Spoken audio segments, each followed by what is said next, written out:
All day dripping in black Saint. Pull up in the fat Matt Black Range. I've been living my life in a fast lane. I'm a gangmate Spartan, come through dripping in black Saint garments. All black, everything blacked out, hoodie in a blacked out whip with blacked out doggies. I was the kid of a kids, couldn't play round, cause I've been badding up man since playground. I was an awkward boy, had money in my pocket but I dropped just to save pounds. Nowadays I'm looking for a crop I could take down. I'm looking for a divvy with a box in this Bay Town. I refuse to stay broke off the couch.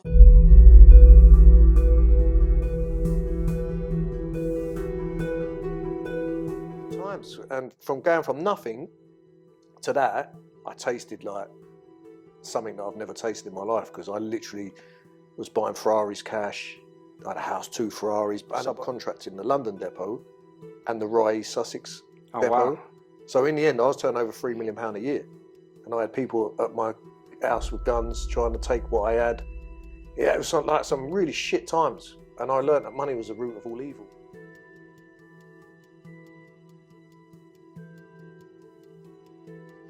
Next thing, he's walked through the fucking door with a petrol can and the lid off of it and a lighter in one hand. And then, but he smiled and lit the lighter. He looked at me and he was like holding me down at the same time. And he smiled, lit the lighter, and fucking hell, mate, like, boom. I was like, I don't know, let me just put some water on my face. And at the time, I didn't even feel that bad. I was like red, all my hair had gone, because I used to have like nice styled hair and that. So I literally had no hair left and I was just a bit red. Out. And then next thing, I didn't know that petrol keeps burning, so the best way I can explain it was like a scene out of RoboCop, because my skin started dripping. Like I could feel things on my ears. My skin was just dripping down, like off my ears. My fingers were like, there was skin hanging. And then my body just started going into shock when I was sitting there, and I couldn't, you know, when you're trembling, I couldn't control it. Next thing, they said, well, Atlanta just died, which is my daughter with my ex. So while I was fighting for my life, she was fighting for hers in another hospital in London. So it was, yeah, sorry, man.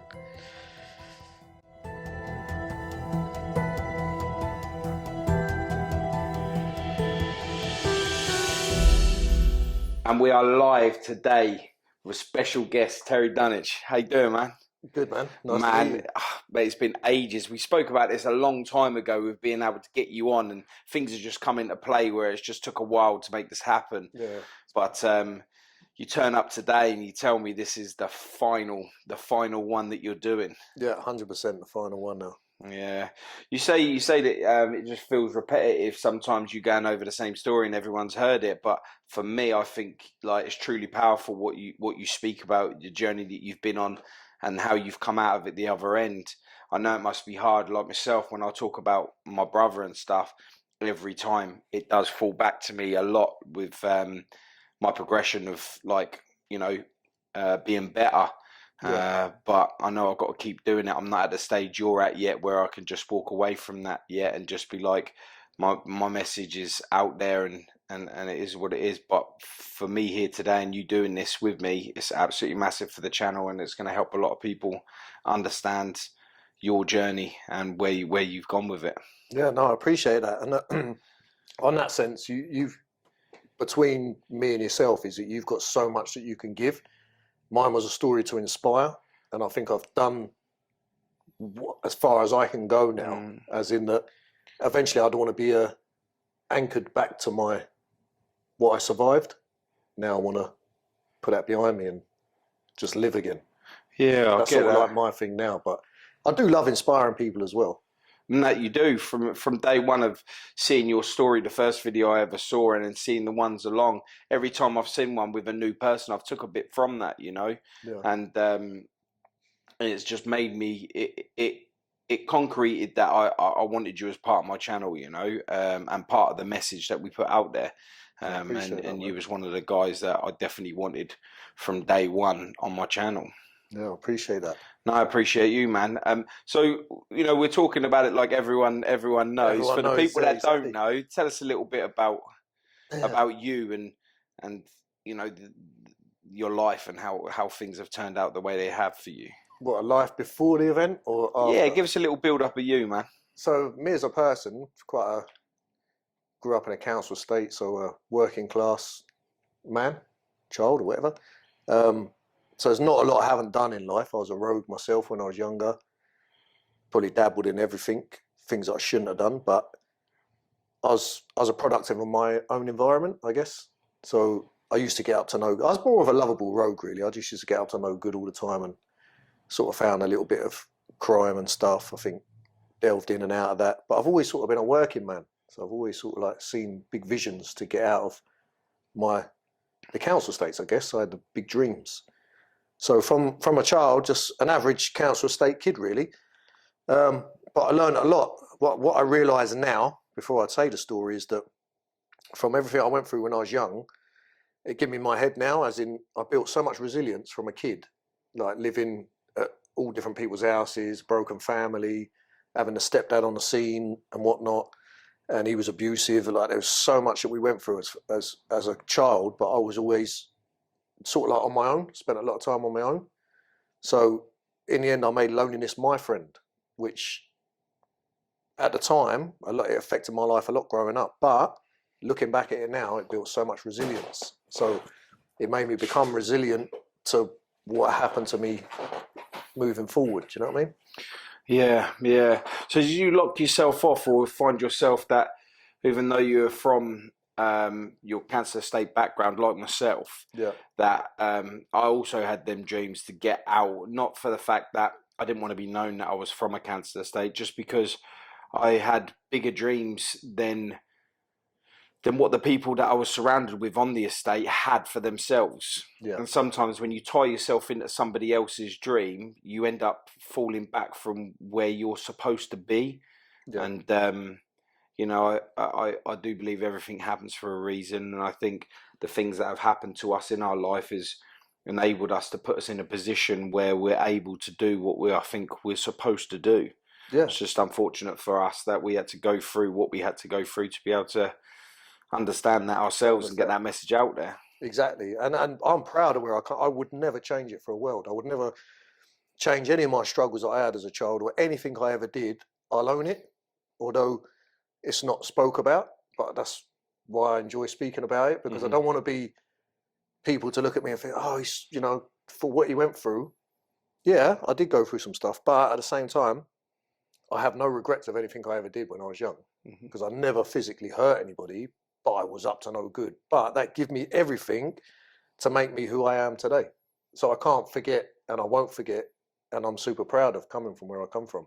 Yeah. Regardless of whatever I've got up to. Yeah, I think it's very important, like from day dot, is you never ever forget, because there's so many people that do hit the path running and they do become a success that they fail to recognize themselves in the mirror through their progression.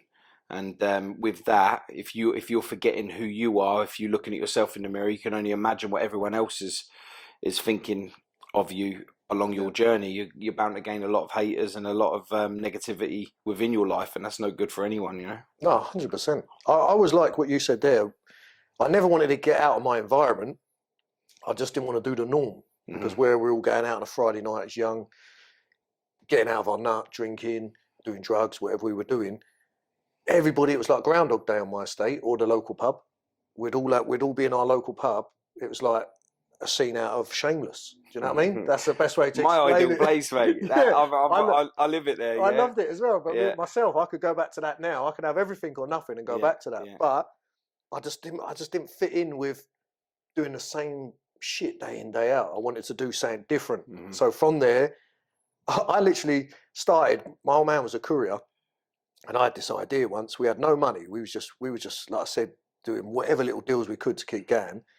And a funny story, this one. So this was a success story, but how we started it is the truth.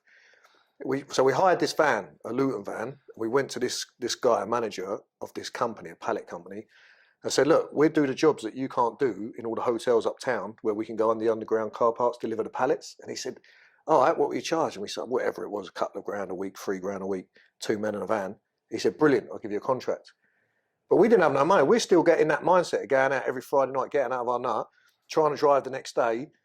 We couldn't, about a month later, we couldn't even afford it, because we didn't even know you have to wait 2 months or whatever it was for your invoice days. Yeah. So we couldn't afford a van no more. So with our council estate heads, just stupidness, but we changed the plates. We cloned our mate's van so that we could keep doing the bloody contract here. And in the end, from that, that's it started like that, just from being rogue again. doing dodgy things, not harming anyone, but I know it ain't, you know, I'm not praising it, but we done it, and in the end, I ended up owning the London, not owning, but subcontracting the London depot and the Rye Sussex Oh depot. wow. So in the end, I was turning over £3 million a year. So I was a councillor. I had all my workers working for me, like all my friends working for me, not workers, but half of them were on tags. Do you know what I mean? So they had to be in, they couldn't deliver at MI5, the scrubs. We had to deliver to everywhere that they couldn't, you know what I mean? Because all of a sudden I'm the depot now. And it was good times. And from going from nothing to that, I tasted like something that I've never tasted in my life, because I literally was buying Ferraris cash. I had a house, 2 Ferraris. But the biggest lesson I learned there is I had every watch and everything you could ever have. And then the jealousy, like you said, that stepped in. And I had people at my house with guns trying to take what I had.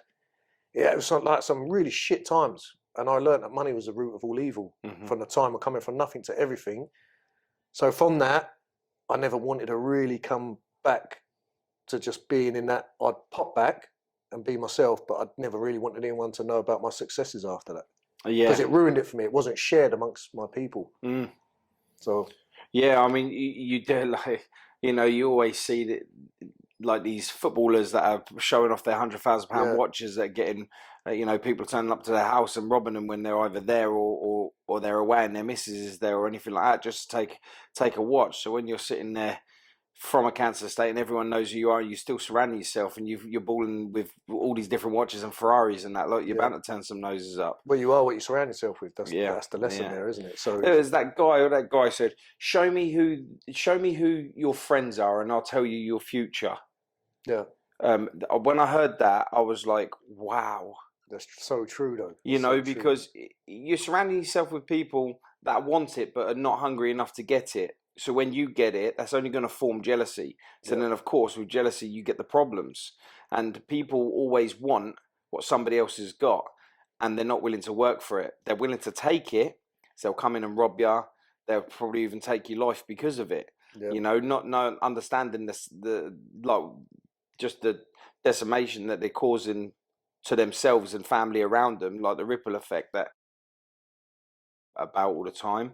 It's so extensive that you don't realise you're doing it, because you feel good. You've earned a little bit more, so you want to go and buy a Ferrari because that's your goal, that's your dream, that's yours. You know, so why people can't look at it and be happy for that is beyond me. But you don't realise that when you're buying that, you've put your life in danger.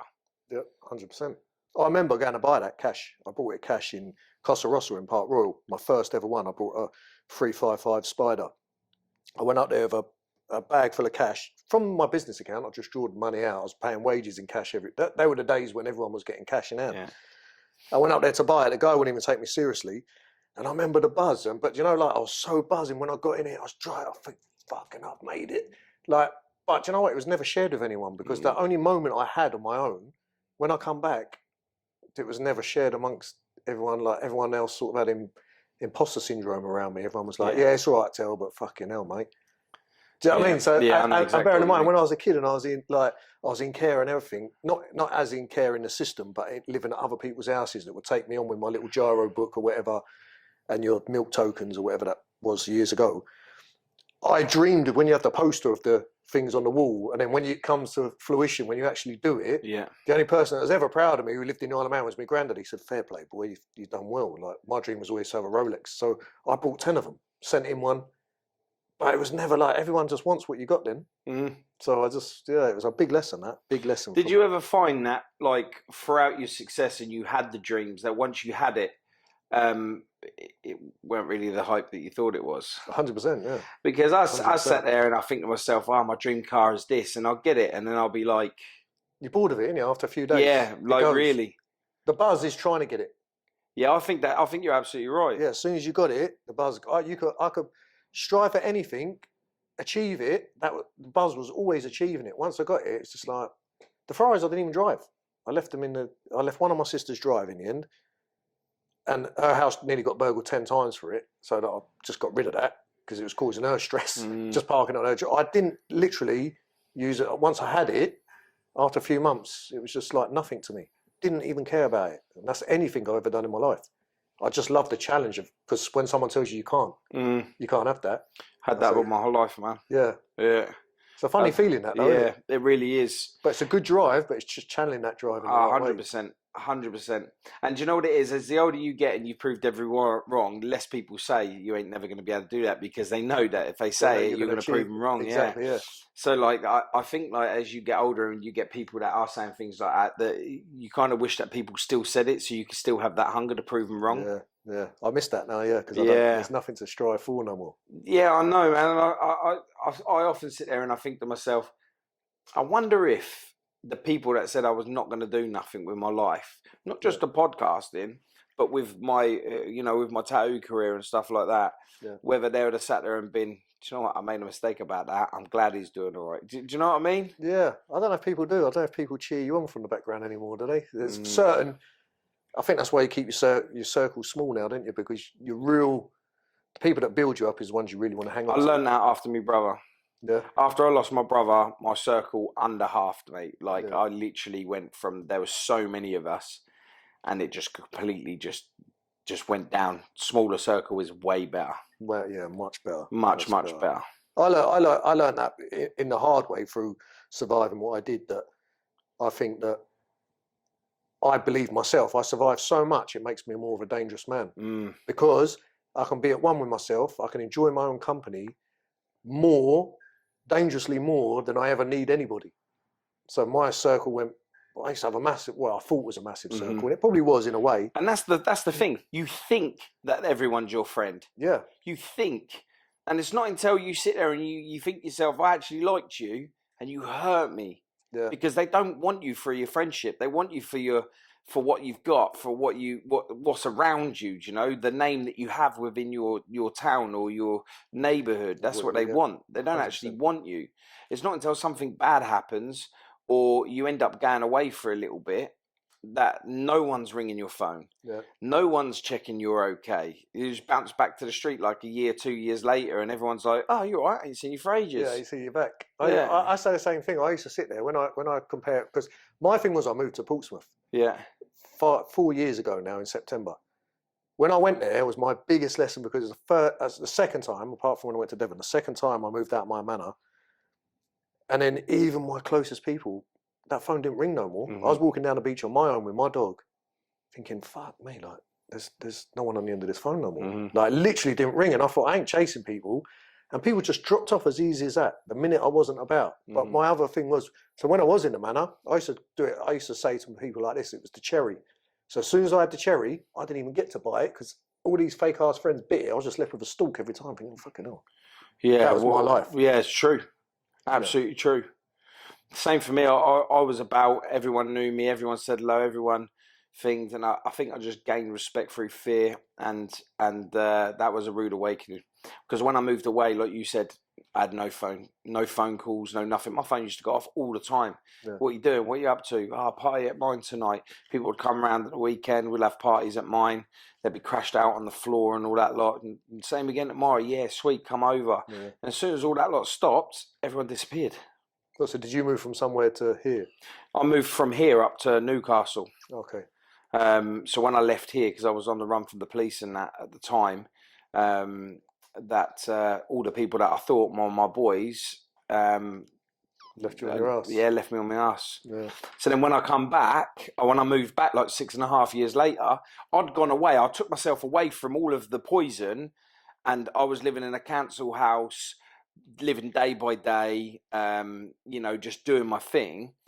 Didn't have a job. I was just wheeling and dealing and knuckle diving and stuff like that, and I was doing all that lot. So I was about all the time. So people were always at my house, and I'm always like game to go and do anything, because I didn't have a job. So that's where I was.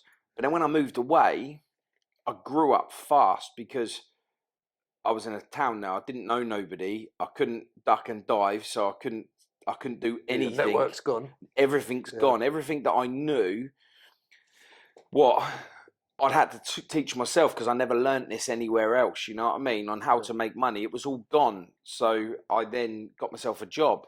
And the 6.5 years I was away, I bought a house. I bought a brand new car from BMW. Do you know what I mean? I brought, you know, I was going on holidays and all stuff that I never done when I was here. And I think to myself, I did have a poisonous woman in my life at that time. Yeah, We've all had a but few of them. yeah, right. Yeah. But and she didn't help me whatsoever with like progression of life. You know, it was just like there were the stages that I did. I mean, if you ask her, she'll tell you it's because of her this all happened. Do you know what I mean? Like, Yeah. but I had to stand up to the plate and do all that lot. But if I'd have stayed here in that 6.5 years, I'd have probably been in jail. I'd have probably done so much stuff. I would have lost everything. Do you know what I mean? So I think 100%, taking yourself away from the the environment. comfort of ease, because it's easy to just sit on your sofa and chill with your friends and have a beer and stuff. Like when you're, you know what the estate's like. You 1 minute you're around someone's Well, house it's and home, everyone, innit? Yeah, so- yeah. But it's easy to forget like how many hours there is in a day and what you need to progress in that day. Yeah. You just forget it. I'll do it tomorrow. So yeah, it's You always know what I tomorrow. mean? Yeah. But see, I done that now when in 2007 when I moved to Devon. That was my first time actually trying to get away from Norfolk and that. Because if I didn't have done that then, and then we're going to the story what happened to me from there, I would probably would have been the same in jail or been dead, because my criminal lifestyle was getting so big, not so big, but I always had the right connections to do the right things, and I was doing so much deep shit, like with a business brain on me, because I had the palletways thing, and that enhanced more from a street mentality business brain from drugs or whatever I used to do. It went on to palletways, then I see big money, and it took me into, when that was sort of coming to an end, it came into bigger crime, because I'd always look for an opportunity wherever it was, and it became dangerous in big leagues, if you know what I mean. So Yeah, because of course you when you're earning big money, I don't get it. When you haven't got any money, you appreciate doing the nothings that cost for free. Do you know what I mean? Like you go over the park, you go for a walk, you go for down the beach. You know what I mean? You have that family time of like, you know, having that, like, you know, pissing around and just doing your thing. When you have money, you no longer start doing the things that are free. And I don't know why, because when it comes on top, they're the things that you miss and you appreciate the most. yeah, But you end up, oh, we just go out instead of just making a sandwich at home and then taking it down the beach. You end up going, oh, we'll just go out for dinner, and look, you end up eating dinner, sitting in restaurants, wasting your time just sitting with people that you don't even really want to be around. You know, forgetting that you could have just got some chips, sat on the beach, and thrown them at the seagulls. You know, you know that kind of stuff. Just living in the moment. Yeah, again. just that stuff. But I'll ask you that then. That's something I've always wanted to ask somebody as it goes. And we're here today, so why not? When you realise at times that, is that because we were council estate kids and to have that, because I done all the same. I always wanted the best of everything, yet I was quite humble. I was quite content with doing the things that you said, because that's what I like. And I hate it when people say to me, yeah, I want to get a new car on this Merc, I want to get this car on finance, or like top of the range Range Rover, whatever, or I want this AP watch. And I think to myself, like, fucking hell, that it doesn't bring, like we said earlier, when you strive for it, you get it. But I would never ever strap myself up on finance to be paying something off just to what? To either get robbed or look good. Yeah. Because that don't impress me as a person. What impresses me is this good old fashioned conversation. Yeah. That's the real shit in life. 100%. And so when you, why did we want that? Why from council? Because was it through being deprived that we wanted these? Because it was such a cool thing to have all the. I think the top era stuff that and we out top grew up. restaurants. Yeah, I think the era you grew up, because I know loads of kids. My family, most of my family is still on the council estate now, and I go back there all the time. Yeah. When we were younger, we had so many role models that were positive. Yeah, that we chose to follow what we thought was the greater. Yeah. That when we get it, we never actually chased our dream. We chased their life, their dream. Yeah. So when we then got what they had, what we thought we wanted, it wasn't our dream in the first place. It was theirs. Yeah. They had the Ferrari. I want the Ferrari because they've got it, because I looked up to them. So when I got it, it meant nothing to me because it wasn't my dream. Yeah. My dream is this: small talk with strange people, you know, just 1-to-1, 10-to-1, whatever it is, yeah, just that free stuff that, you know, just taking time. How are you, mate? Are you good? Yeah, Like exactly, taking the kids down the forest where it costs not a single penny to go. You know, taking the dog for a run. You know, the dog running and knocking your kid over and just be like, oh, you're all laughing about it. And then your kid's telling the dog off and it's just hilarious, you know? You can't put money on any of that. You can't buy that. But that's a memory that stays there forever. Yeah, I say the same now. I said this a few years back when someone said the same thing we're talking about now. I said, you could lock me up and throw away the keys, and I've got a flicker pad in my mind of fucking memories upon memories. And so, what else do I need? Because everything else, we're going to die. No, none of this shit comes with us. No matter what you got. But whatever goes on after this, whatever I die with in my dying bed, I'll just sit through that flicker pad in my mind, and everything you're saying there is just making that memory. Nothing. It's not about things. It's about memory. Yeah. And this is where I've come to now. It's taught me probably the same as yourself. So yeah, from a criminal life. It's been a very expensive lesson. Oh yeah. But I think when a lot of people, hopefully, they'd hear like our version of how it is that what we've just said. And that'll make them wake up a little bit. I thought to myself, you know, when the whole pandemic thing went on and people were losing their houses and they were losing their cars and they were losing like just their life, yeah? I wonder how many people sat back and goes, I've worked so hard for that and they just took it away from me and realised that, hang on a minute, that weren't actually mine in the first place. I financed it. I'm not saying that it's bad to finance something. Of course, yeah. Yeah, I'm just saying that they've worked so hard for things that weren't them that actually meant nothing because people just took it away. Yeah. Where, like you said, you got the memories, the flicker pad. It's there. No one can take that away. No one can take that. Nobody can take it. And I sat there in the pandemic myself with no work and thoughts was, and I just my thoughts on that was, if I lost it all tomorrow, I've had it all, I've lost it all, I've had it all, I've got it back again, I've lost it all. I don't give two shits. Yeah, I'm just as happy live in a studio flat and still smile every day. I mean, I'd live in a tent in a forest, mate. I would too, but I don't need the house. I don't need the cars. I don't need anything. I don't need things. I just need to see the smile on my kid's face and just make sure the missus is all right. And just like, you know, when I say all right, I don't mean like financially all right. Just to make sure that we're all okay. Like you like waking up in the morning. It's good. Health-wise, happiness-wise. Yeah. No, I get it. Totally. That's me, mate. Yeah, that's me, and I wish I would have realised that the dream that I wanted back then was so easily achievable. I didn't have to break my back to get it when you look back because it's just there. Well, like exactly the story I said to you. Forgetting all the underworld stuff, when I had my opportunity, then I could have invested wisely, or been the best at what I was at, and I'd be enjoying life wherever I was in the world now. But whatever's set out for us is set out for us. So I needed all that for a lesson. And so I believe everything's for a lesson, good or bad. And I learn from everything now. Yeah, 100%. So, and I like what you said there, because it's true. Because I say that a lot, because not a lot of people say that. Some people say, oh yeah, I'm not materialistic. 9 times out of 10 people, unfortunately, are. Yeah. Because it is about, you're trying to impress someone with what you have or what you've got. Of course. And that's not And the problem that you've got with that, is if you think that you're not materialistic, whether it's clothes or whether it's objects of like, you know, metal, like cars and watches and all that lot. Unfortunately, like if you was to go and try and find love and you say you had a twin, a perfect identical twin, and you're wearing just basic nothing, just no branded nothing, and your twin is like all spiced up, looking fresh, you know, £1,000 outfit on or whatever, it's more than likely that girl would pick the person that's looking the freshest. Yeah, 100%. When the person that doesn't is probably the right one for her. Well, my pal, he's got a wicked trust fund and all that. He's born into money, but he drives just a Ford Focus, I think it is, or Mondeo. I don't know what it is. Fairly new one.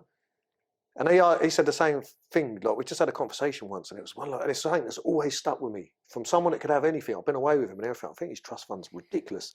He said to me, "I'd rather someone, a girl or a friend, see me for me, than I ever would to spend money on things, and then that's never real." He said, "If I'm rocking down the road in what I am, people are only going to see me. I don't have to have anything else, and that's going to attract the right people." Yeah, exactly. The truest thing I've ever, and I've never forgot that. It was only 3 years ago, but it's really stuck with me. That.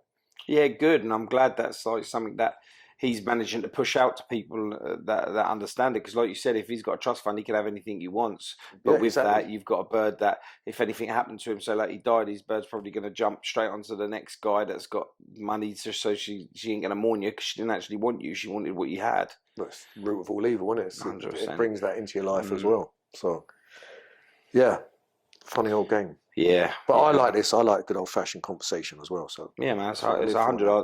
I'd have anything. You can't put a price tag on it. It's brilliant. No chance, you can't. So you ended up down in Devon. Yeah, so trying to get out of London of my lifestyle. Well, no, that was October when it happened. So I think early 2007. I can't remember the exact date. Was my move to Devon. Now my mum had moved there a year previous to Brixham, so I went down. I was looking in painting.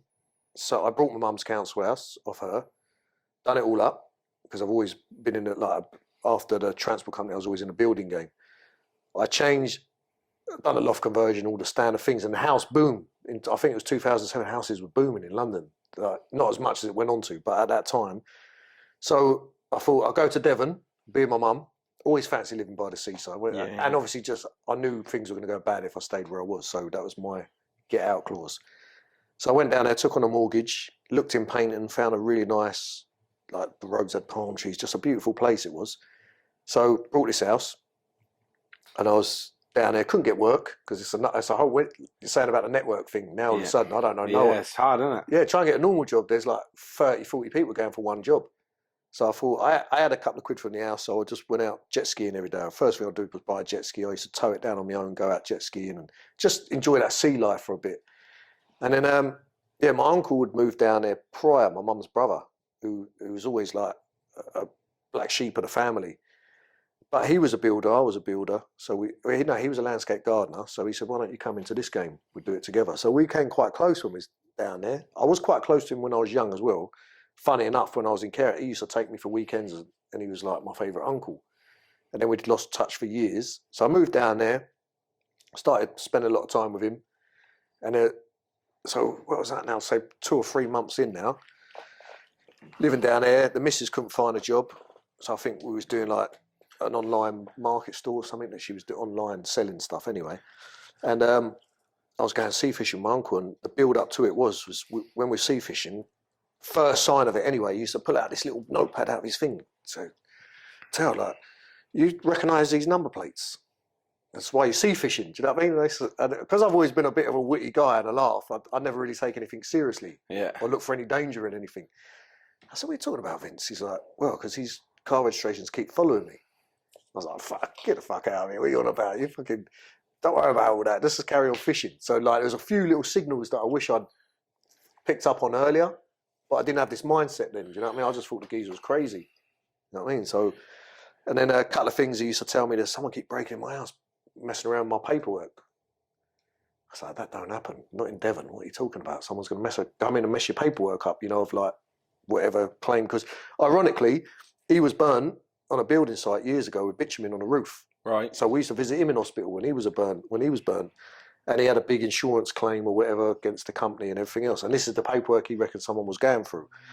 And long story short, there's loads of little signs. I can't remember it all now. But now October 14th, 2007, I'm sitting there. I think a few weeks before that, we hadn't seen him for a few weeks. So I don't quite know what was happening with him then.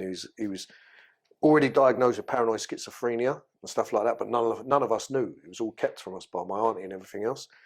So October 14th now, he's just turned up out of the blue randomly. I was sitting there reading an Auto Trader. I'm still looking for this tipper truck because I'm going Auto Trader, fuck. Do you remember that? Oh my god. That and exchange of mark. 99p. Yeah. Yeah. 99p. Yeah, that's what I had literally in my hand at my dining table. He came in for a cup of tea.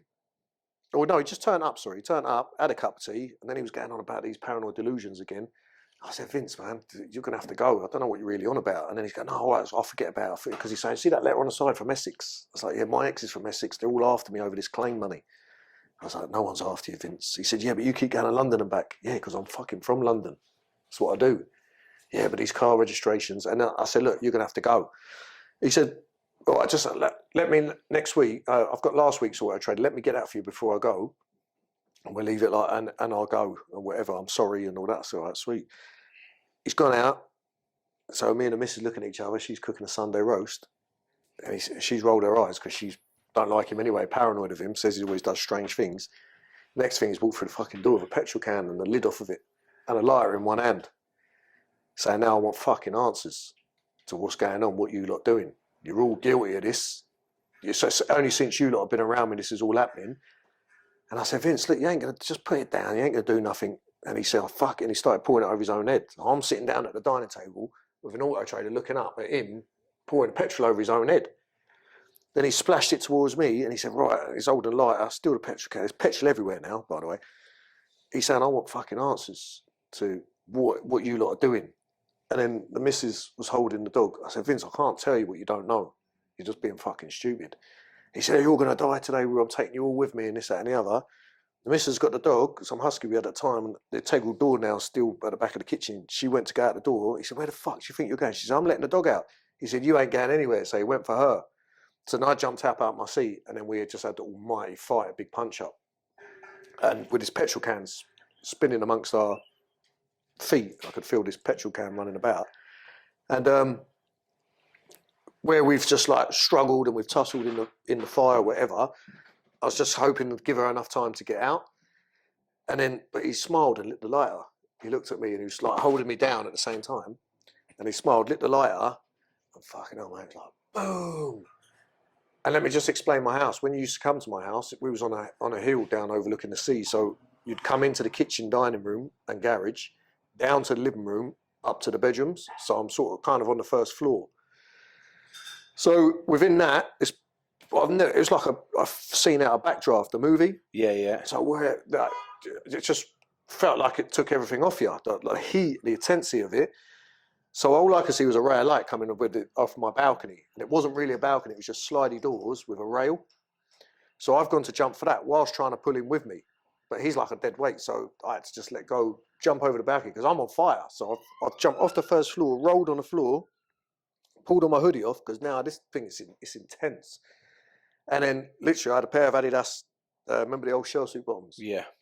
So after the hoodie and top come off, I literally left with a waistband of that, my boxer shorts, half burnt socks, and my trainers with all burnt laces. And I thought, fucking hell. And all I could hear was like moan and groans coming from out there. So I've run back up my house. I can't get in the kitchen because it's like the flames are ridiculous. I've gone out the front door, but I've seen the garage open. I've run in the neighbour's house, Karen or whatever her name was, and I said, I splashed water in my face, and the missus said, what the fuck happened there? What the fuck? I was like, I don't know, let me just put some water on my face. And at the time, I didn't even feel that bad. I was like red, all my hair had gone, because I used to have like nice styled hair and that. So I literally had no hair left, and I was just a bit red. And then everyone was saying, get out of the house, because this fire was so intense. The whole street's out now. I've gone out the front, sat on the pavement. An old lady, all I remember, was putting wet towels over me. And I thought, he ain't come out. Do you know what I mean? I said, has anyone seen him? Like, he ain't made it out. Next thing, I didn't know that petrol keeps burning. So the best way I can explain it was like a scene out of RoboCop, because my skin started dripping. Like, I could feel things on my ears. My skin was just dripping down, like, off my ears. My fingers were like, there was skin hanging. And then my body just started going into shock when I was sitting there, and I couldn't, you know, when you're trembling, I couldn't control it.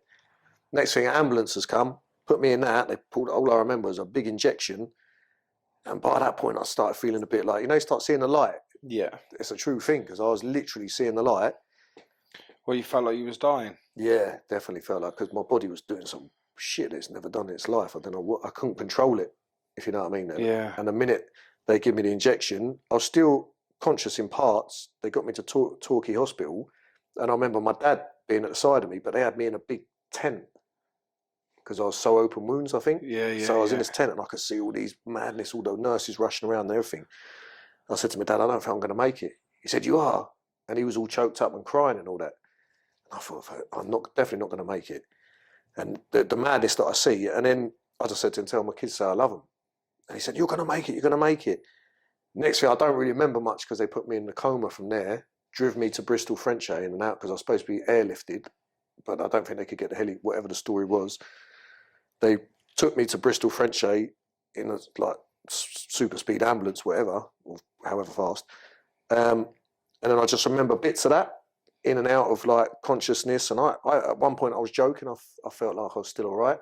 But everyone around me kept crying. I kept hearing people, family members and friends. It was like I seen out of Godfather. That's when I thought I had hundreds of friends at that point, because there was loads of people. I could hear everyone, familiar voices, all crying though in corridors and all that. And I was thinking, fucking hell.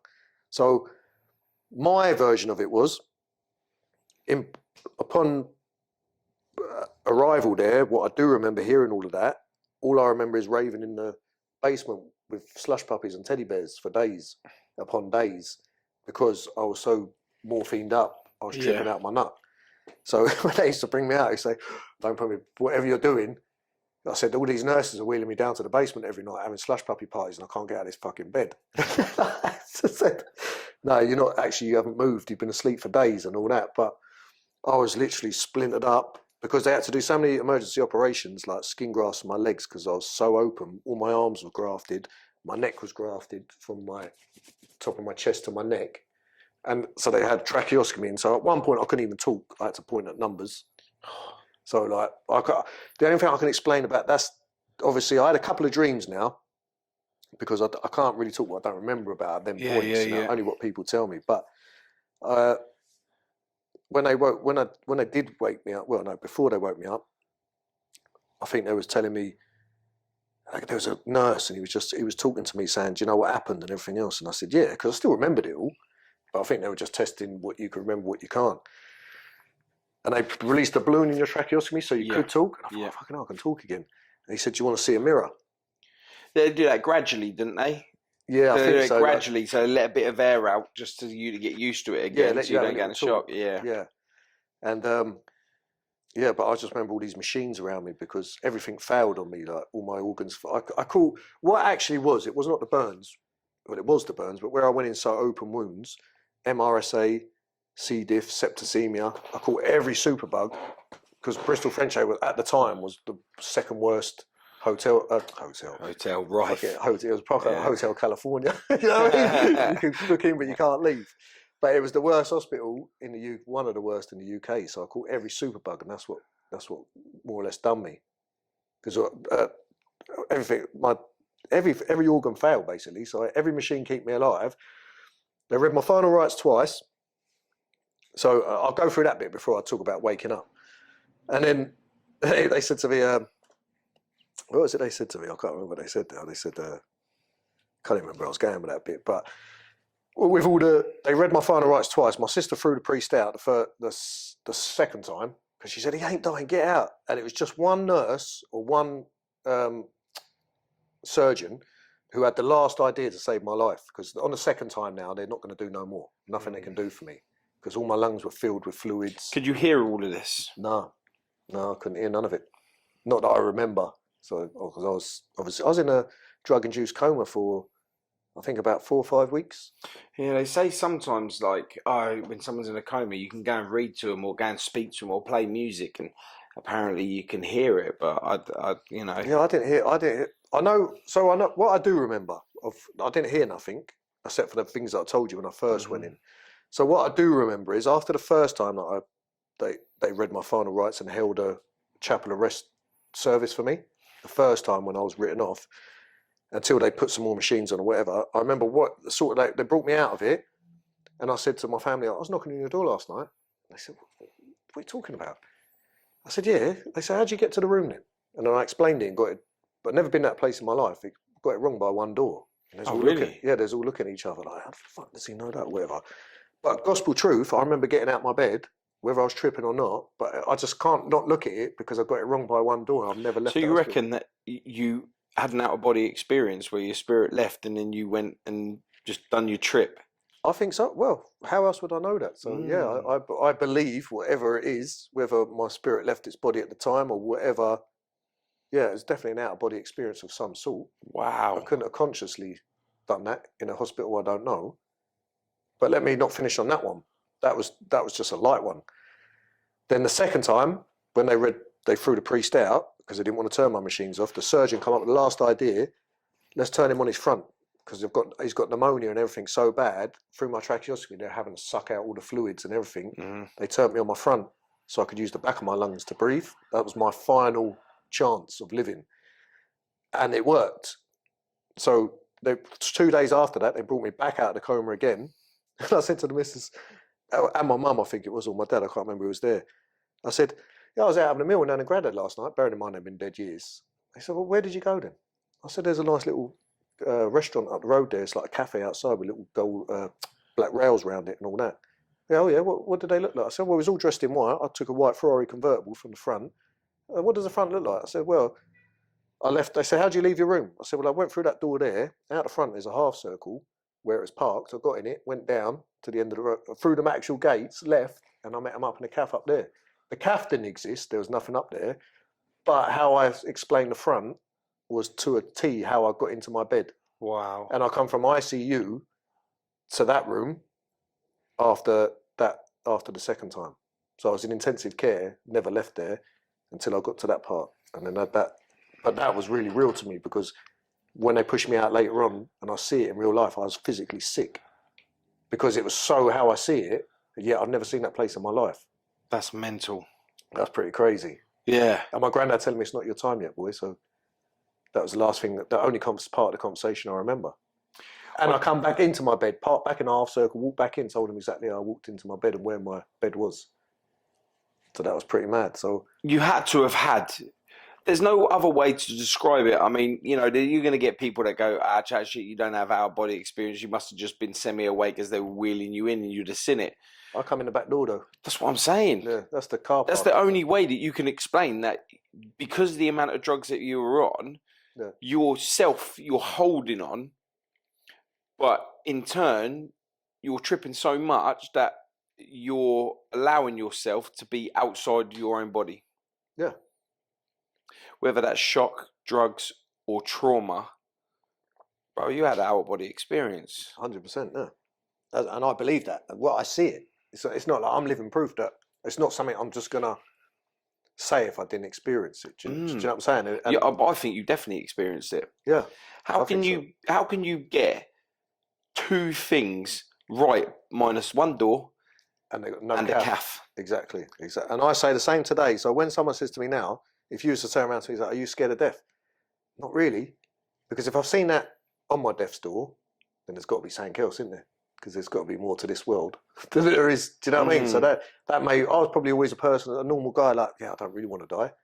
I think once you take that fear away from someone, there's nothing else to be scared of. I think once you take away the fact that you've experienced death and you've come out of it, so your experience of death seems to have been pretty beautiful, because you've been able to navigate whilst you've been borderline dead.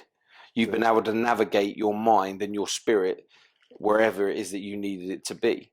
Yeah. So you're living you're living outside your human aesthetic, entity, to be able to carry on living. So you've got no fear of it because you had a beautiful experience. Yeah, well, I stared death in the face and it was beautiful. So that's the only way I can explain it, because it was quite nice drifting in another world. So okay then, now you've took away the fear of life. Do you see the fear of death? Do you see the beauty of life?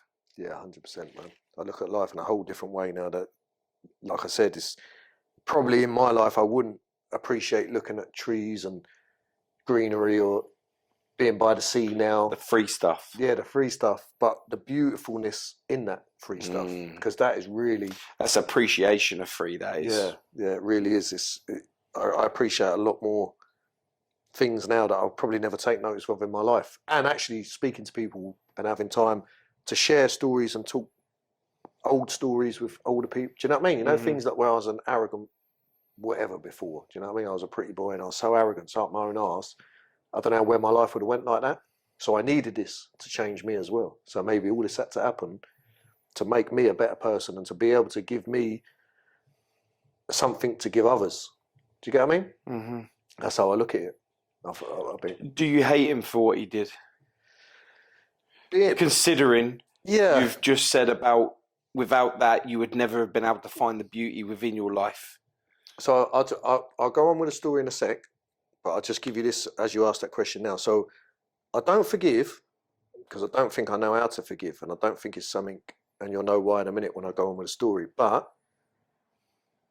I can't forgive him for one thing, So it's a strong word that I was asked that by the psychiatrist and everything. You should forgive and move on.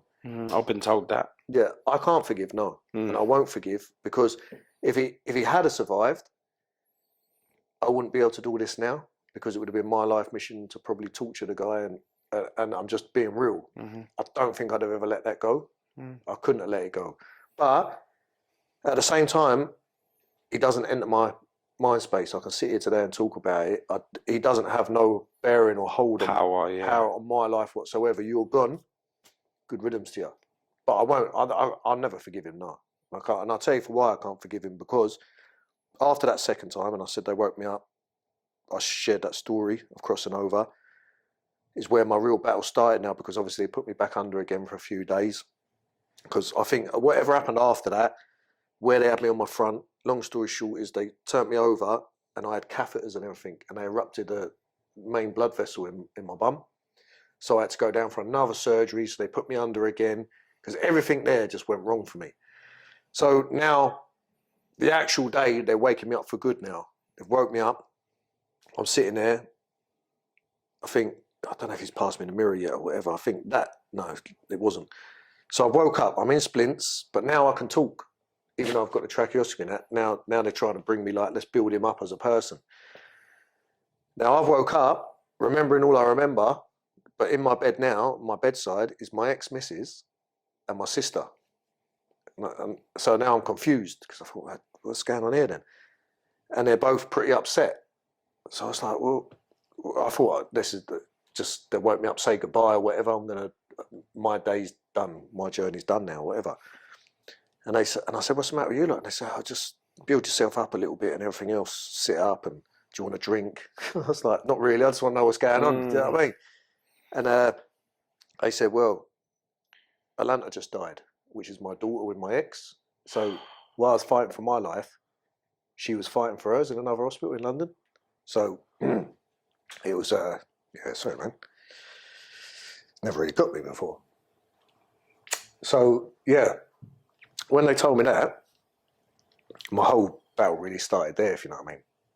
Because I couldn't physically grieve, if you know what I mean. I couldn't, because I was in splints and I couldn't even walk. I've been laid up for so long, I physically couldn't move. I was, you know what I mean? I was in catheters and all that, and had to do it all in as you lay or whatever. And they pushed me, they actually wheeled me outside. The nurse said, let's wheel him outside, because I was on oxygen tanks and whatever else, so he can get a bit of fresh air. And all I remember is that night when they took me out, it was like a winter's night, and I managed to, you know, like when you can taste air, you're saying about three things. You can breathe in that, like I could taste and smell the air that I've never smelt before on a misty night or whatever, do you know what I mean?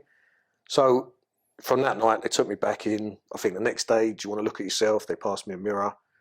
But I could no longer think of what has happened to me. It's like I couldn't be there for her, if you know what I mean? So, and before that, I didn't know all the dramas. They barred the ex from the hospital, because if they'd have told me, because she died a little bit before that, but if they'd have told me, it would have killed me. That's what they said, because he's so weak. Any bad news now. So it was a big risk to tell me at that point. Yeah.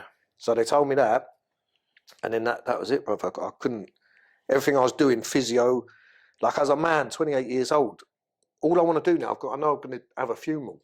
So where we say you've got something to fight for now, something to achieve, they're telling me, you know, you might not walk again properly because your legs are so, you know, like we're so weak, we've laid up and we took skin grafts, your hands might not move again, your face and neck might not move because of how it all had to heal in positions.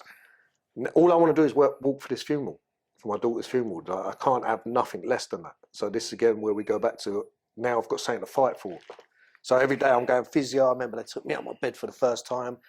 My legs were like jelly, I was dizzy. I was crying my eyes out as a man, crying my eyes out, thinking like, not because of the grieving thing right now, but because I can't fucking feel anything I ever was. I was fit as a fiddle. I used to always be, once you take normal things away from yourself, that you got to literally learn to walk again, learn to talk. Yeah. Do you know what I mean? All stuff we take for granted on a daily basis. Yeah, it's exactly that. Just health in general. The minute you can't itch your own head, or you can't go to the toilet or whatever. Do you know what I mean? So yeah, so from that I think it was before Christmas or was it Christmas? Because when they woke me up, there's Christmas cards everywhere. So I thought I'd miss Christmas, if you know what I mean. And that's one of my favourite times of the year. Yeah, yeah. But the funeral was before Christmas, basically. So, or it might have been just after. I can't really remember now. But I had to get, in my mind, ready for that.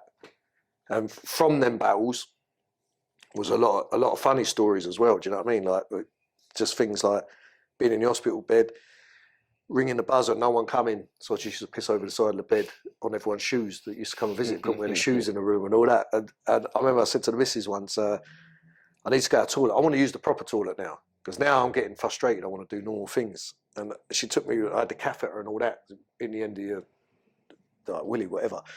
And I've gone there and I couldn't walk properly. So I dropped, that thing's pulled out, it's ripped my thing.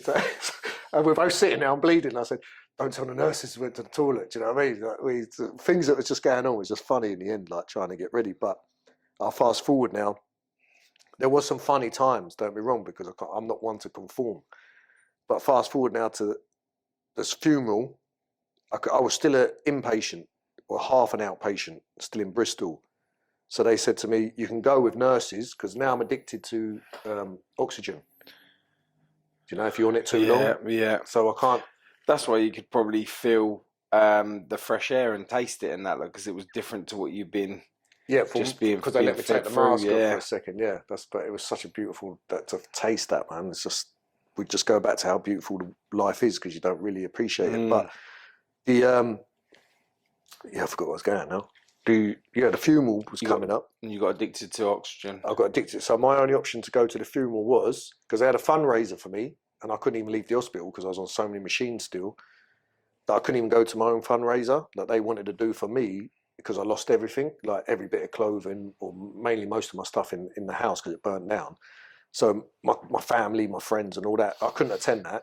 But the funeral was a couple of weeks later. So I used to sit there when no one was around, wean myself off it, just pull my mask off, suffocate until a nurse come running and put it back on me. Because my only option was to basically go with nurses with oxygen tanks in a wheelchair, and that weren't happening. That was not happening. So when it came to the point of me weaning off of everything and getting the all clear to actually being able to go was the first day I ever walked. Because I went there in a car from a wheelchair. My pals, I said, I want all black Range Rovers or whatever. They all laid on the Range Rovers and I wanted to drive. And they were laughing, you can't fucking drive. I said, no, I'm driving. And they all said, do it, man. And they sat in the back. So I drove for the first time, walked for the first time. But in a blessing, it was obviously, I found myself again that day. But going back to my uncle, you took that moment. I was never there for my loved one. And I can't get that back. So I have no last memories. Do you know what I mean? So that was, fuck the burns. That was everything. The loss outweighed it all. Yeah, I can see why now you could never forgive something that you would never get ever again. No. And it's that moment. We're talking about moments earlier. You can never have that moment again. Because of one man's actions. But the same, do you know what I mean? But I've got to live with that. Maybe you feel it because you've had a loss. You have the things where, if I was there, could I have done any different? I've thought that. Do you know what I mean? You do, and that's the thing that's the most painful thing, I think, because grieving's grieving. But when like we're talking about now, if you was there, could you have maybe suggested to a better doctor or a better hospital? Do you know what I mean? It's all the unanswered things. For you or for your little? For her. If I was there as her dad, in them, like, even to have them last moments, even. Do you know what I mean? What was it that took her? So when she was born, she had her intestines grew outside of her stomach. Okay. So I'm not sure what happened at that time, but she always had a few stomach problems. She was born premature, and it was just before her third birthday, I think it was. And I think her stomach poisoned her with inside. Do you know what I mean? So like the fluids was running in her blood. Yeah. So we went to the coroner's report. There's never been a answer to it all, if you know what I mean. So I don't act. This is just what we're told. Again, in the coroner, I don't know if you've been to one of them. I don't actually know what the cause. It could have been negligent. Who knows? Do you know what I mean? But at the end of the day, she's not here now, and it wasn't the best way to go neither. So do you know what I mean? It's a bit painful as a father to think that at least if you was there, shared that last bit, But I was fighting for my life, and my ex-missus was trying to get me transferred to London so we were together in hospital, sort of thing. But my family barred her, so.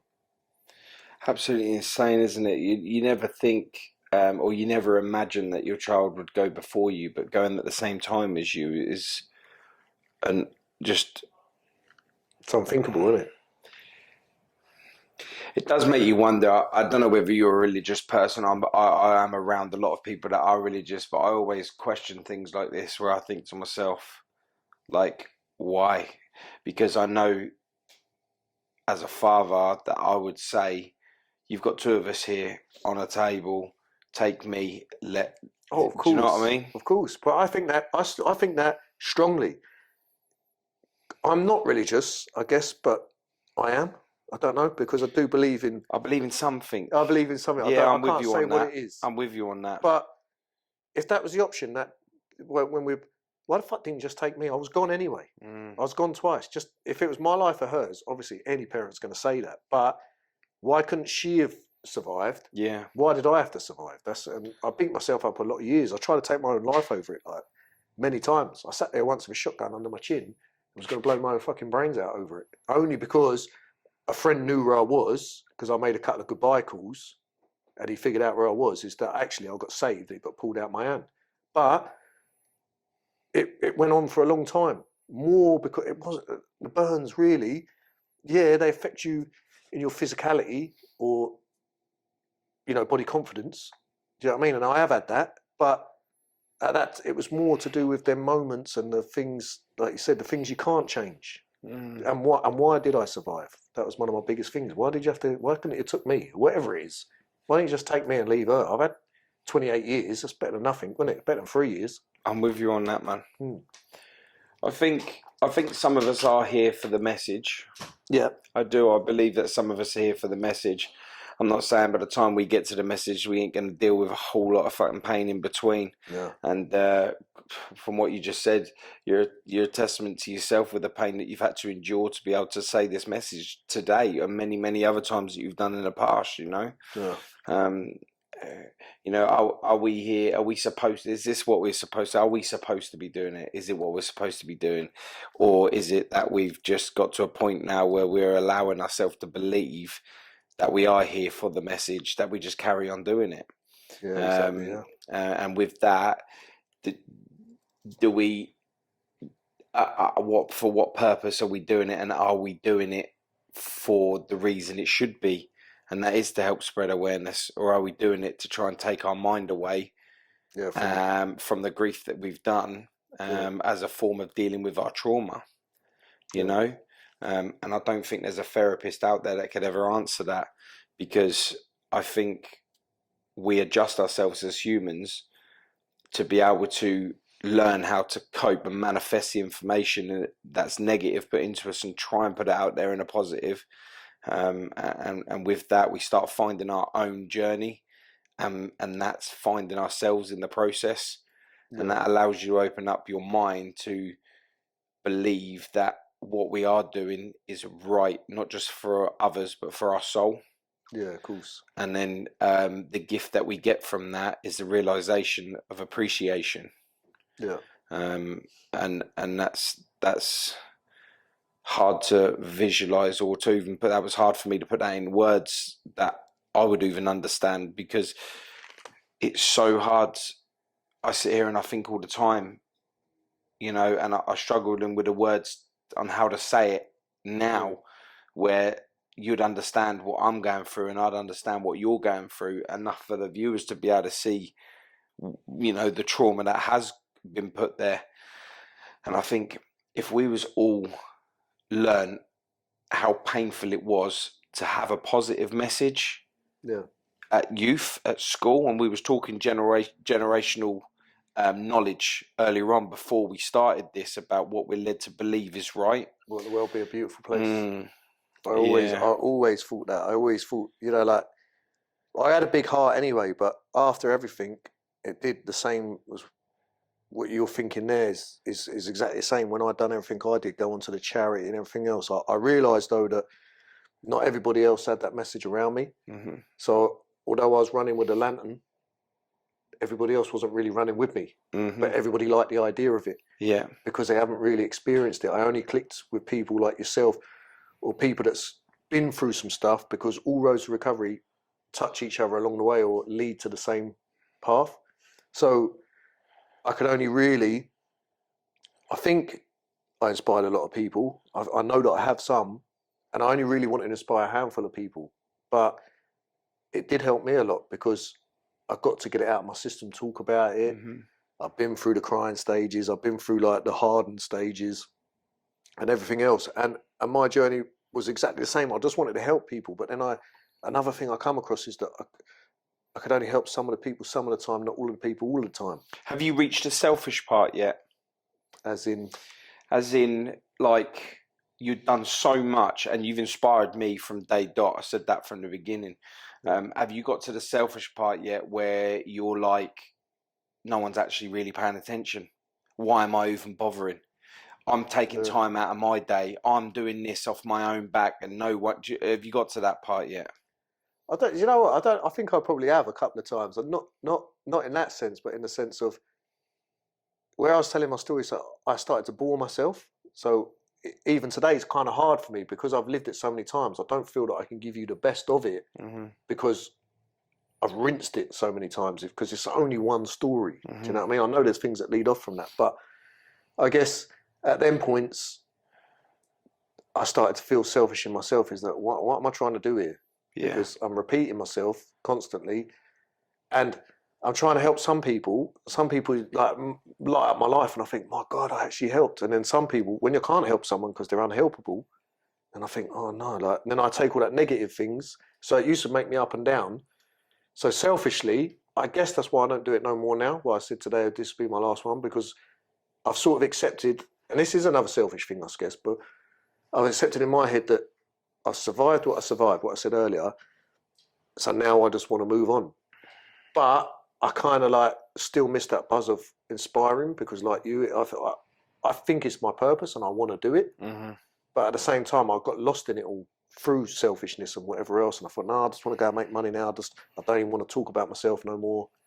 Do you know what I mean? So Yeah. I guess that was a selfish part. But I don't know how it hit me. But the minute you want to do something different, and I ain't got the love for it. And bearing in mind, I was the guy that sat in hospital in 2007, wishing that I just had another burn survivor guy come to my hospital bed, or someone that had been through something, saying, "Listen, I was where you was, but give me some hope." That's all I wanted was some hope. So I wanted to be that hope to others, which I've done many times. Yeah. But so I don't know. Am I selfish because now I don't know that I feel the same anymore?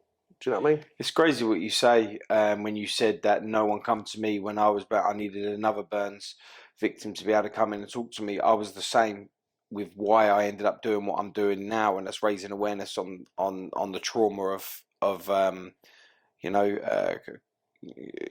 quick thinking, murder, knife crimes, things like that. So I put into play what I'm doing, and I don't go on many podcasts and talk about my story because it's not my story, it's my brother's story and it's his legacy. I'm just dealing with the pain of it. Do you know what I mean? Yeah. So as I've come down, I have never got to the point where I feel like I'm repeating the same story yet. Yeah. Because it's all still fresh. It's only 5 years, and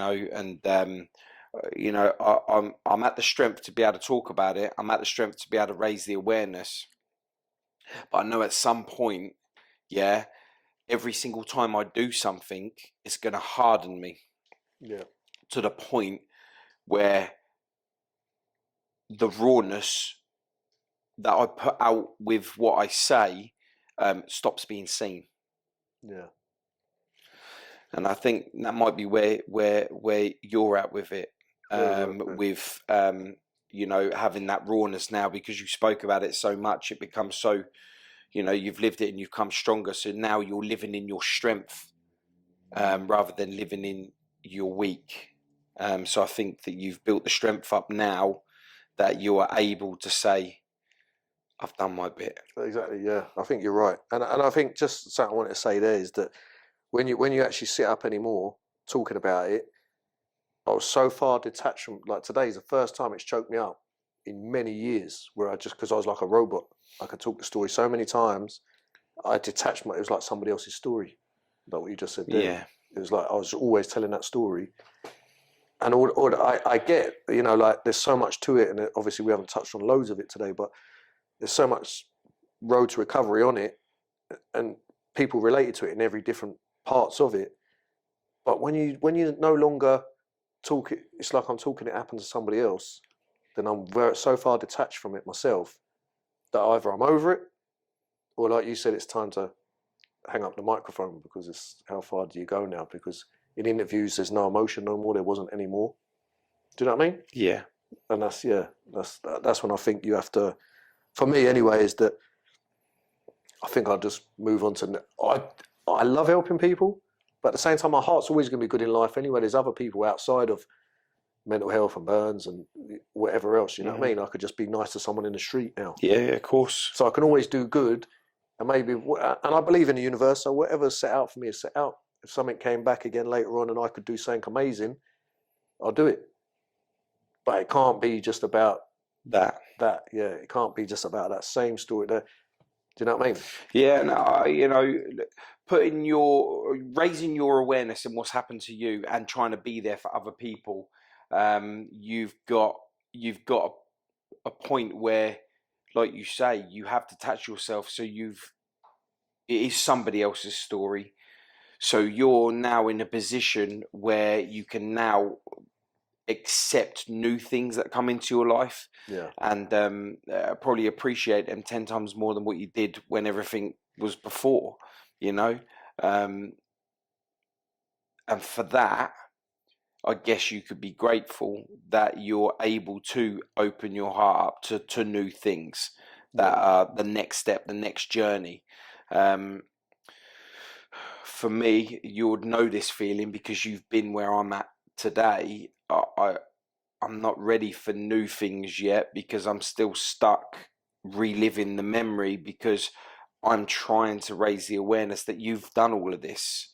I'm trying to raise the awareness and get that rawness out there that I ain't able to step away from this yet, because I never grieved, and this is my grief.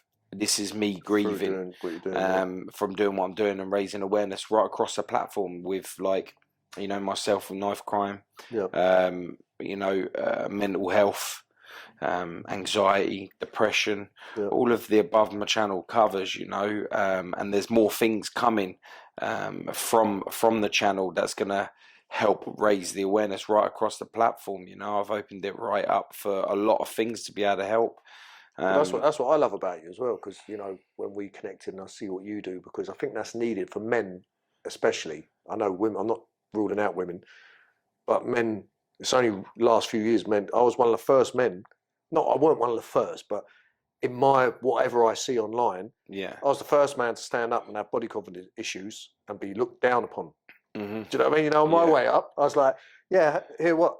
All these girls around, I've got body confidence issues as well. Let's do a photo shoot. And the other. And I was like, mate, man up. I was like, no, fuck that. I'm not manning up. I want the same opinion as her. Yeah. I want to be that. I've got scars. I want to be body confident. Do you know what I mean? But it wasn't. And I couldn't talk about mental health. If every man that wanted to come out would talk to me privately, but I couldn't interview another man about mental health, because I was a victim of mental health. Yeah. And then suffered, ironically, as a survivor, survived with under a clinical psychiatrist for 5 years of my life to fucking PTSD. I had panic attacks up until a few years back, bad ones, night terrors and panic attacks where I thought I was dying all the time. So I've on the mental health side of it, that's why I've always said burns and mental health.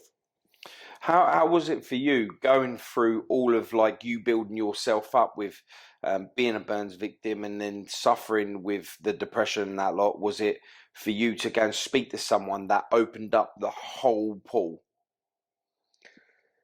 No, my thing is, so when I wrote my book and I think I was the first person I had to get signed off by the solicitor to put my clinical psychiatrist notes in my book. Okay. Because I put everything in there as it was. Whatever I talked about, it was in there. And she didn't want me to do it. but I wanted to show real. I've always been about being real. Don't care. But what actually helped me was writing that book from day one, because I had it ghostwritten. When I had to relive every moment of a guy asking me everything to put it into a book, that was the best therapy I ever had, was writing my life story. Not because I wanted to give, but by accident, really. I was just wanting to do that to put, so you had that in a hospital, just say. So if I couldn't be with you because for obvious reasons that some people don't want to see people, at least you had a book to read about that. Here, what you're sitting here today, you can't move. You've got to learn to walk again. But there's a guy that done it, and I'm just a man like you. I'm no one special. So you're going to get back to this as well. There's your bit of hope in a book. But writing that book, I didn't realise how much therapy that was. That was my best therapy by far. To a ghostwriter, to keep me laying on my phone on my sofa, ask me so many questions and making me relive everything to put it into a book. I felt more a release after that. I think that saying just, it was gone. It's good to talk. It's good to talk. It's okay 100%. not to be okay. 100%.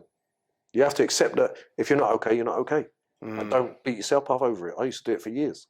I never left it. I was being a recluse. And then, but everyone around me used to say to me, you know, you need to go out more, you need to do all that. No, it is all right not to be all right. That's what you've got to remember. But always to speak to someone and always confide in someone. Do you know what I mean? And that's...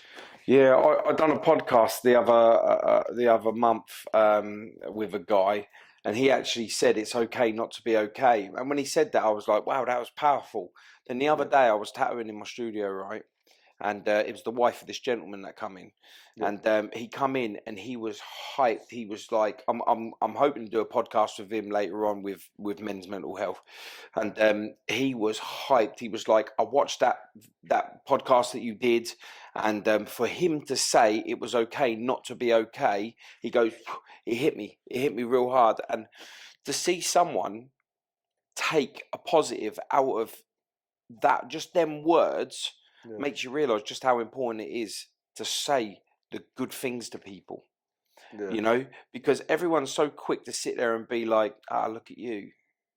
You're horrible, you're fat, you're this, you're that, you know, and not realising that's actually painful, and it's cutting them and it's stepping them one step closer to possible suicide. Yeah, because of them words. You know, when you're a kid and a teacher, you'll never do nothing. You'll be a nobody. You're going to go to jail. Your parents, if you get told you're just a little shit, get to your room, or a girlfriend that you just didn't get on with, you're disgusting, you're horrible. All of that stuff, even though you sit there and go, yeah, you should check you out then, and you try and laugh it off. But when you're there and something bad happens, them are the things that come back. Them are the things that are playing with you. Them are the things that the psychiatrists are going to pull out of your head. And you're going to then start waking up and realising that all of them words resonated with you so bad that it turned you into a downward spiral of mental health, where you're struggling to see the beauty within yourself. But say that then, but then you got to remember, Paul, is where I study this so much now, and even with my own psychiatric notes, is that this is a big thing that people forget, is that what psychiatrists actually do is work with you from childhood, because they gain a picture of what you are as a person. So if you always was a worrier and now you're suffering mental health, depression and whatnot, there's different ways for different people. Do you know what I mean? You probably come from what I come from. So this is why I said in the beginning that we sort of was resilient to a lot of things. So resilience is always going to be, if you're an outgoing character and you suffer with depression, the likelihood is you're going to get out of that a lot more easier than an inward character, someone that's always suffered inwards. But there's help. There's what we can do as people is being out, you know, resilient or not, is just by talking, and just sometimes it just takes that one person to watch a podcast or watch, just to pick up, like you said there, one word, because I've always said, my thing has always been never give up, no matter what, and it cannot rain forever. Whatever happens in your life, it cannot rain forever. And there's certain little things you just got to remember, and that's why people like us can do what we've done, or do what I've done and what you're continuing to do, because without people like you that still continue, and then the next generation come up, who does anyone really have? Because that's all that really got me through, is watching other people talk and being part of the male movement in it. Because where you look back in the day, when would me and you be sitting here talking about stories deep? That's what I'm saying to you. Who would do that? I never really heard anyone do that either when I was growing up. You know, like men just sitting there, like talking about real. You know, like I never really heard none of that. It was always like football or what's going on down the pub, or the alpha side of it. Men. Yeah, you know, men, what a false sense of security that was. Men are men. Yeah, and who was the suicide rate most? Men. Men. And that is why does society tell us to do that? This is one thing I'm talking from 2007 till maybe 5 years ago now, that there was no men. Well, I couldn't even look to maybe sober coaches, just say for argument's sake, friends that I do have or I've met who I can half take a bit of their story, because I've come out with the addiction of Tomazi and diazepam for years, where my mental health's off the Richter scale. So I've suffered pharmaceutical addiction. That was all I had. A male coach talking online just so I could reach out. Where was the mental health? Like you said, us today. There weren't even that. Only up to about 5 years ago, as men started coming out. And I don't know what your experience was like when I first come out. Jesus, I was like, I might as well have been a woman. So men in my life. For me, I had such a positive. You had the odd person go, look at this big crybaby. Yeah. Keyboard warriors sitting in a house, you know what I mean? Like probably 7 years old, giving it the big one on the computer. Do you know what I mean? Yeah, of course. Yeah. But I was so scared, mate. I was probably the first time in my life I was scared about how people would view me as a person, because I'm a geezer, I'm a man, I'm a lad. Yeah. You know, it was the first time I was absolutely scared, and you know, it took me a minute to send my coming out with my feelings and my thoughts and being weak, as what society would label that as, to even send that to a friend that's with me on a daily basis every day. He had to view it to be able to edit it and put it out, which there weren't much editing. It was just a case of, you know, adverts and logos and what have you, but because I liked to have kept it raw. Yeah. But don't you see it as being free though, rather than weak now? This is what I'm saying, yeah. The power from being weak gave me so much strength, that it allowed me to see the coward in a lot of people for not coming forward and just being able to speak, you know, and hopefully, and it is working, that a lot of other people, they get that from this and they carry on doing what we're doing today further on. When we hang up our gloves, they then put them on and they carry on for us to be able to keep that legacy, because we haven't got many role models now. All our role models are going to jail, and you know, even our kids that are looking up to the next generation are actually younger than us, and they're doing adult things that we should be looking up to, and we're not really, because they're all in jail, doing life sentences and stuff. Like, so what have we got? I mean, we now have to produce a future for the ones before that to be able to make it past 16, to not be dead, to not be serving a life sentence, and to be on like a successful career pattern and see the real in life, rather than just this false sense of, I've got to be a geezer, you mess with me, I've got to go from the hip hop and make sure that you're dead. You know, it's absolutely crazy. You know, this podcast for me went exactly how I thought it was going to go with me and you, because we've linked over the phones and stuff, and we've spoke a few times on how it was, and you know, and the fact that we got to do this today is absolutely amazing. And I'm glad that it's a little bit different to what you normally do, because we were like, you know, talking old times and this, that. But, you know, I think today you sharing your story with us, and I know you're saying it's for the last time. I really appreciate you doing this for the channel and for other people to be able to get this out there. I appreciate you having me as always, Paul. You know, like it's just, it's nice to just come and talk with you, really. Do you know what I mean? It's not about and share a message, but I just want to say one thing. When you talked about strengths at the end, when you say my biggest strength, that is from everything that I did do with the charity work and everything else. And it'll do the same to you. It makes you so strong in the end that we're talking about free. You're so strong and so free in the end that you walk around untouchable in your own mind, because I can walk through any walk of life now, have a laugh, a joke. Nothing really bothers me anymore. So this is the level that all of my work maybe got me to, my pinnacle. So, and I guess that's something for you to look forward to from someone that's sort of done it before you. Yeah. That's when you know your pinnacle is when you're so happy and so strong in yourself now that you can walk around and help anyone. That's your pinnacle, man. I appreciate that, man. From that. I appreciate that. I appreciate it, and I respect you 100%. And you have a friend for life with me. Same as, brother. Yeah. I appreciate I wouldn't want it any other way. I'm right.